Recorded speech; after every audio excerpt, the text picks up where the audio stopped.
Well, thank you very much for inviting me to be here tonight. I'm absolutely delighted.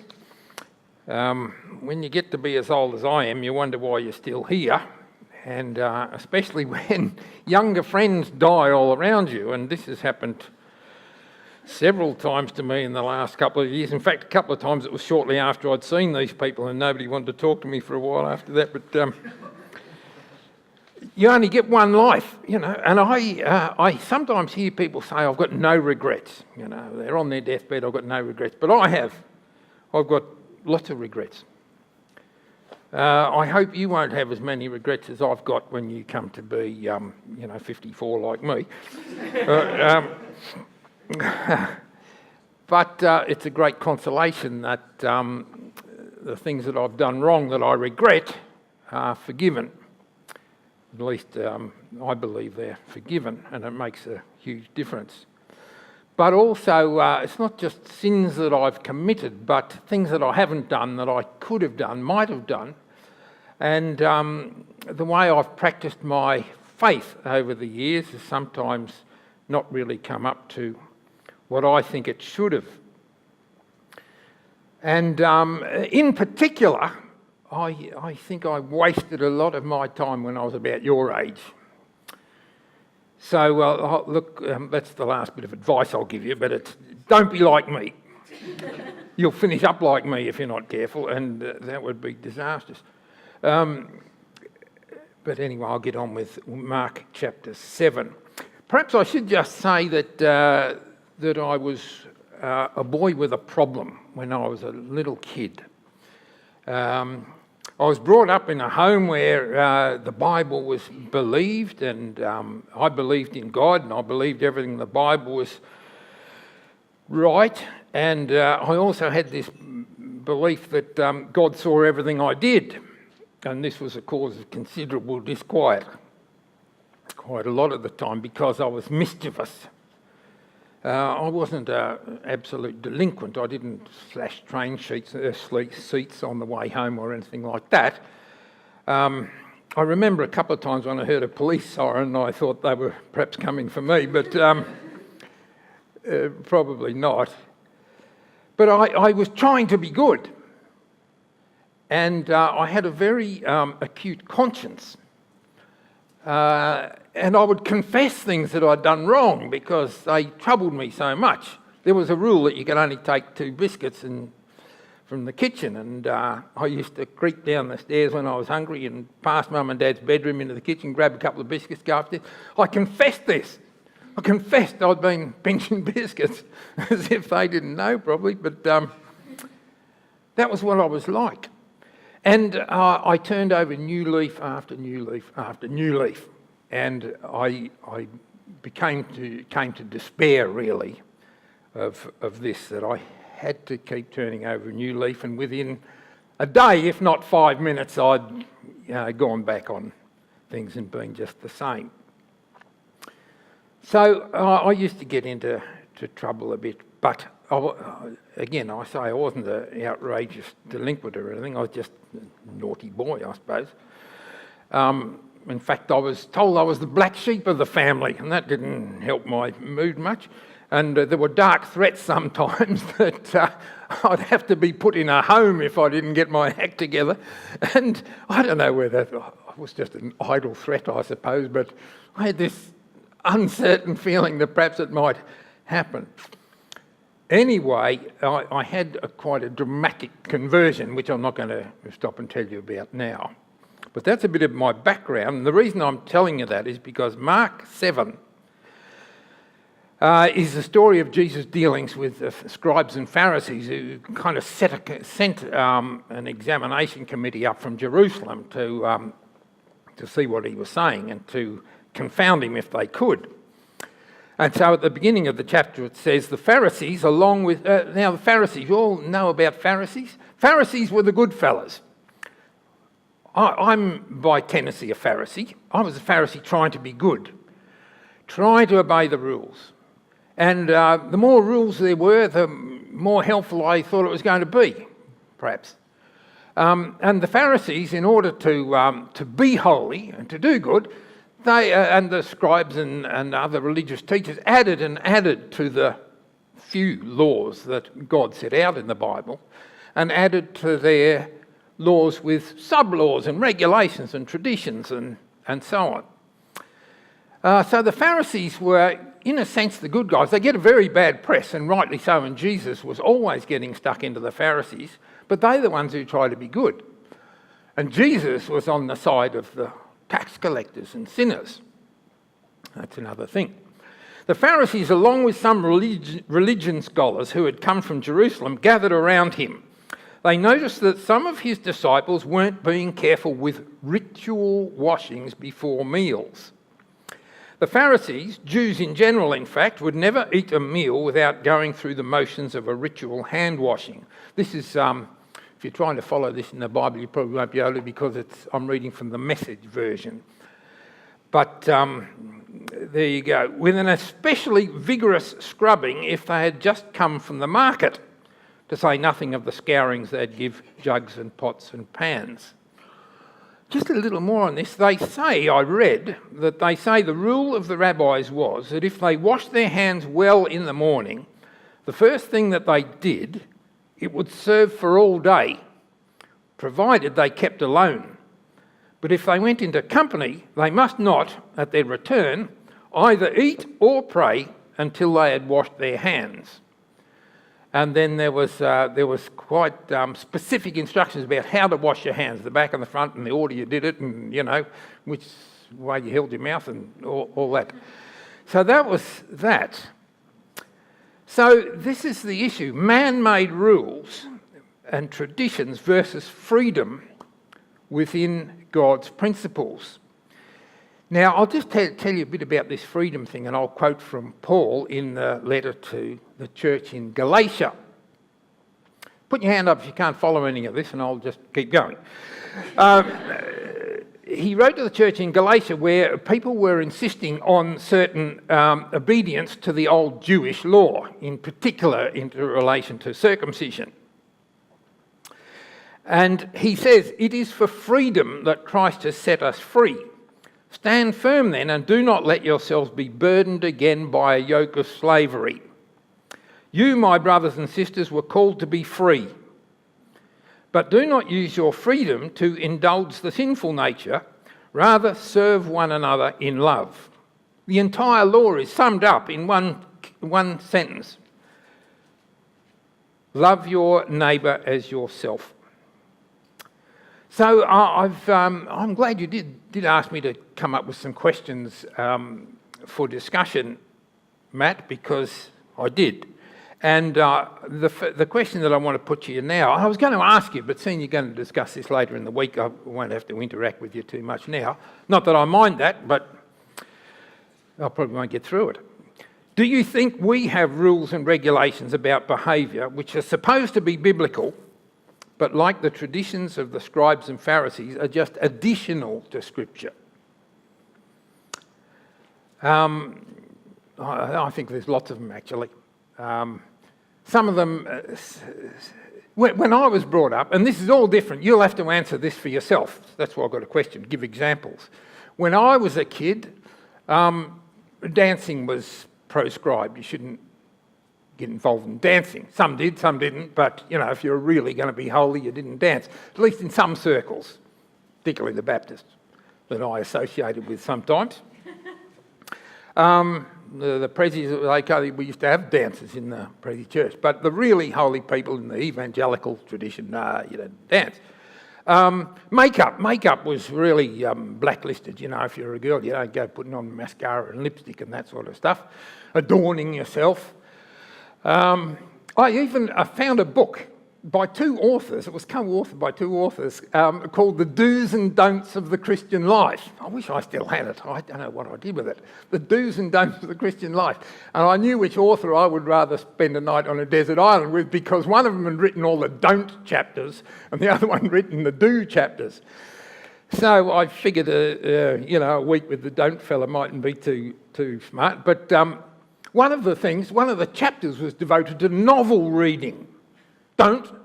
It's a don't chapter. Don't read novels. Now, these sorts of things are built, you see, on a biblical idea of keeping yourself pure. Now, it is a biblical idea.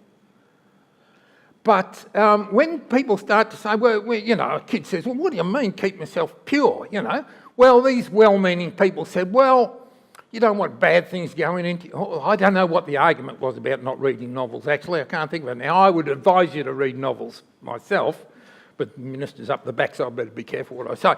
But, because by reading novels, you widen your experience vicariously, if you like. You learn about how the rest of the world operates. And you tangle with ideas and so on. But the good thing about youth groups is doing stuff like this together is a safeguard, if you like, and also a way of enriching the conversation that's going on in your head.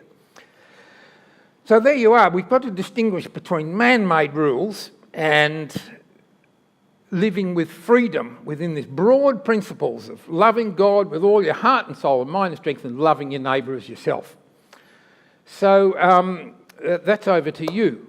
Even though you're younger than I am even, you need to exercise that in your daily life. Because you want to be pure, you want to please God, you want to honour God in the way you live, but you don't want to be trapped by other people's expectations. You should do this or you should do that. So the second little thing, one versus the other, is worship with the lips versus obedience in the heart. So we go on in Mark chapter 7 with this one.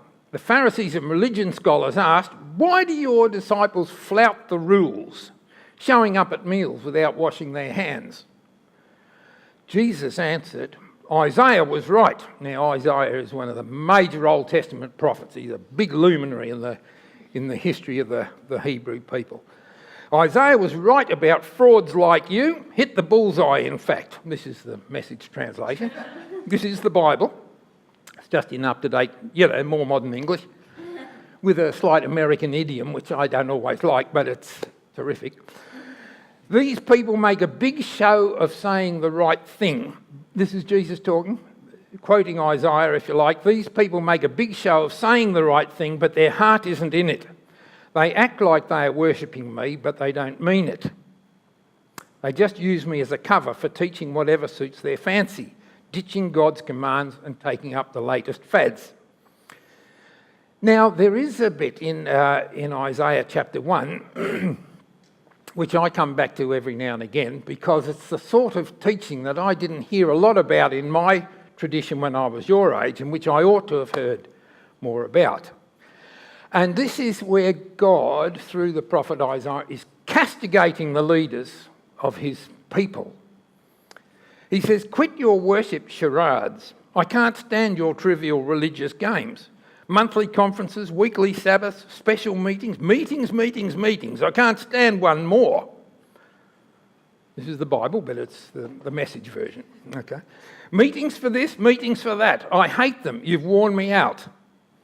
Well, you should respond positively to this. You're going to have to go to meetings and meetings after meetings.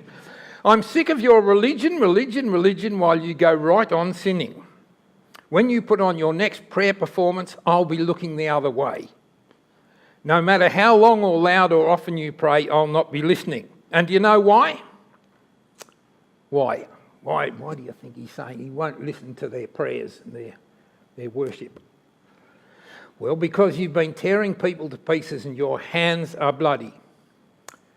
Go home and wash up, clean up your act. Sweep your lives clean of your evil doings so I don't have to look at them any longer. Say no to wrong, learn to do good. Well, I wonder what evil doings, what sort of good he's talking about. Well, he goes on, work for justice, help the down and out, stand up for the homeless, go to bat for the defenceless. Now, I reckon it's pretty easy to see some applications of this in our lives today. It can be on a very simple level. When I went to my first day in high school, no, it wasn't actually, it was my first day in year 9. When I went to a new school, I was going to turn up for the first day of the new school and my dad said to me, look out for kids who might be lonely. you know. It's a very simple thing, but my good old dad, you see, he had a heart, unlike me, and he was saying, look out for other people who might be lonely. So looking out for the people who are defenceless or picked on or whatever in your social circle, that's something you can do that God wants you to do. And God will be much more pleased to hear your worship when he knows that, last Friday you went around and cheered up some poor kid who'd been picked on, if that's the context you're in. But then we've got some fantastic examples out in the world right now of people who are defending the defenceless, and it's not always Christians who are doing it. And I'm talking about, obviously, I suppose it's obvious, these young kids who are about to be sent back to the hellhole that is Nauru, which is being conducted in your name as Australian citizens. And so I think if not everybody has to do the same thing, all right? When I say we ought to be at the marches and we ought to be writing this paper, I don't mean every single one of you should have been at every march. It'll be more the calling of one of you than another one. For one of you, it'll be writing a letter. For another one, it'll be spending an hour praying for Christians who are trying to help. For others, it'll be getting out in the street or, demonstrating. But God clearly is impatient with worship that's not connected with doing the right thing out there, and particularly for the down and out and the homeless and defenceless and such people. So there it is. Jesus is addressing this. Worship with the lips versus obedience in the heart. And I suppose for most of us, Monday is harder than Sunday in that respect. So whatever happens on Sunday ought to be fortifying us for life on Monday in our usual working context. The third thing, you said I've got till 9:30, didn't you? I've only got 5 and this is number 3, we're nearly halfway there. Honest obedience versus getting too smart. That's not exactly a biblical expression, but that's my version for this next part. Jesus went on, well, good for you. You get rid of God's command so you won't be inconvenienced in following the religious fashions. Moses said, respect your father and mother, one of the 10 commandments, okay? And anyone denouncing father or mother should be killed. It was about time they brought that back too, I reckon. Anyway, we won't deal with that bit. That's you can ask Ian about that. That involves some theology and scholarship to work that out. But he says you weasel out of that by saying it's perfectly acceptable to say to father or mother, and then he uses an Aramaic word, korban, and it just means gift. I've devoted this money to God.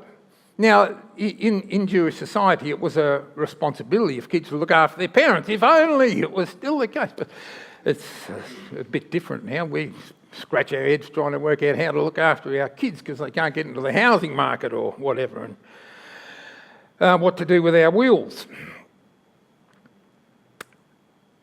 But in this case, he's got people who are wheedling out of a responsibility that's given as understood in the 10 Commandments by God, honour your father and mother, and they're saying, I've got this money, but I'm not going to give it to you because I've called this devoted to God. And you know what? They didn't even have to spend the money on God or the temple or anything else. They just had to say that this was devoted to God. So our ability to rationalise things and twist them around for our own convenience is just about endless.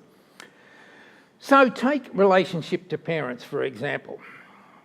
The New Testament commentary that I read on this said, this clinging to human traditions makes them neglect the plain commands of God, filial piety enshrined at the very heart of the law. Now, actually, I've got a little note in your notes here that says, I was convicted as a young person when I was reading a book by, I think it was Michael someone or other, called Consistent Christianity, a little book. And in there, it had a chapter on the home. But here am I, a university student, coming and going and turning up for meals and sleeping and then disappearing again. They said, do you use your home as a motel? And I thought, yeah, I do. I saw myself as just using home and mum's cooking as a convenience most of the time, while I was hardly ever there because I was off doing my own thing, which half the time was some religious thing, something to do with the Evangelical Union at the university, or some Scripture Union thing at the weekend, or whatever it was. And I wasn't really being present to my dear mother and father who'd, sacrificed themselves for me in many ways, and I wasn't really being a son of any consequence to them at all. Well, what's it like for you? Maybe that rings a bell with you. Are there other ways in which you're tempted to use your busyness in Christian matters as an excuse for neglecting the practical requirement to love your neighbour? So I leave that question with you and look to the fourth little contest here, which is between pickiness about trivia. Hang on, have I jumped one here? No, I haven't. This is the fourth one. Pickiness about trivia versus serious attention to character. This is the Bible reading here. Jesus called the crowd together again and said, listen now, all of you, take this to heart. It's not what you swallow that pollutes your life. It's what you vomit. That's the real pollution. When he was back home after being with the crowd, his disciples said, we don't get it. Put this in plain language. Jesus said, are you being willfully stupid? Don't you see that what you swallow can't contaminate you? I know we're very busy making rules also about what you're going to eat and drink. And there was a biblical thing back there about clean and unclean foods. And some of you might call to mind the story of Peter being confronted by God in the case of Cornelius, who was a Gentile, and Peter was called to go and see Cornelius, and he had a dream from God which was all about not calling what is clean unclean. Am I confusing you? So clean and unclean foods. They're very bothered about this. You can eat this and you can't eat that and so on. Later on it was, should you eat meat that's been offered to idols in the Roman context and so on with the early church. Oh, Jesus puts a different thing on this as well. He went on, it's what comes out of a person that pollutes. Obscenities, lusts, thefts, murders, adulteries, greed, depravity, deceptive dealings, carousing, mean looks. Oh, we got to something that you might identify with there. Mean looks, slander, putting other people down, Don't tell anybody this, but I saw such and such. Arrogance, foolishness. I think maybe you haven't committed many murders or adulteries yet, but probably a few obscenities have come to mind when you dropped a hammer on your toe, or you've given some mean looks, slandered somebody when it wasn't fair, putting other people down, etc., etc. Arrogance, feeling more important, pretending you're more important than you are. Foolishness. I've done a lot of foolishness in my life. All these are vomit from the heart. There is the source of your pollution. Okay, so that's what you've got to bother about, not what you're eating, but what's inside, what's in the heart. The thing was, they justified their corruption of the principle by appeal to Scripture. You can go back to Numbers chapter 30, verses 1 and 2, where it says, this is what the Lord commands. When a man makes a vow to the Lord or takes an oath to obligate himself by a pledge, he must not break his word. So they built this idea of this Korban thing, of calling this a gift to God, and therefore it can't be broken. They built it on this. So they've taken something from Scripture and corrupted it. They built on it, they bent it, and so on. So this is why we've got to be careful when people say, God says this or that or the other. It's up to us to work out whether that's right or not, and preferably work it out in the context of other wise people like me, or better still, Ian. Now, the last thing is, and I'm not sure, was I supposed to stop at verse 23 or not? Doesn't matter, I've gone on. To verse 24 to 26, just the beginning of this next little story. From there, Jesus set out for the vicinity of Tyre. Now, Tyre is up on the coast of the Mediterranean, the east coast of the Mediterranean, west of Palestine, and this is not part of the Jewish area. It's in Syrian Phoenicia. There he was. He entered a house there where he didn't think he would be found, but he couldn't escape notice.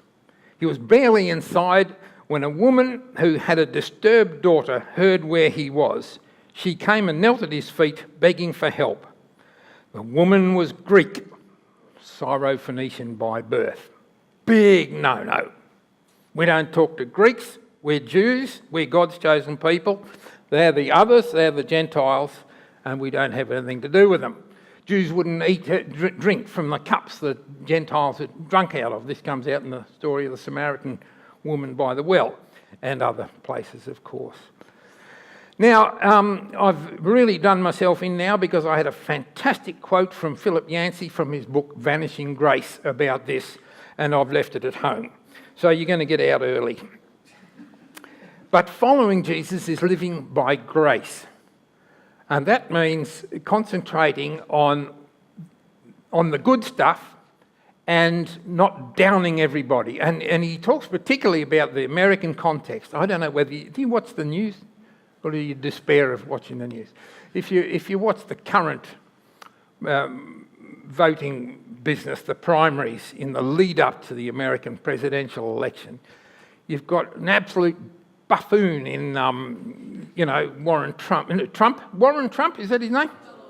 Donald Trump. Yeah, there was a Warren Buffett a couple of years ago. Oh, no, he's still around. Anyway, Trump.